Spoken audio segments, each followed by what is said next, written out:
Install Android 13 on ROG Phone 3 via AOSP ROM. Please check the description for important notes and all the download links.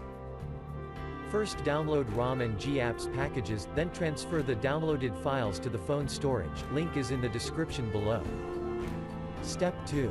Boot your device into TWRP recovery. Once in TWRP, click on Wipe, Advanced Wipe, and select the check boxes, as shown in the image, excluding internal storage. Step 4. Swipe the button to wipe the device. Step 5. Go back to the recovery main screen, and tap on the Install button. Step 6. Navigate to the storage, and select the ROM zip file. Step 7. Finally, swipe the button on the screen to install ROM file. Step 8. Flash the GApps zip package, in the same manner. Step 9. After GApps flashing completes, select Wipe Cache and Dalvik from bottom left side of screen, and swipe to wipe.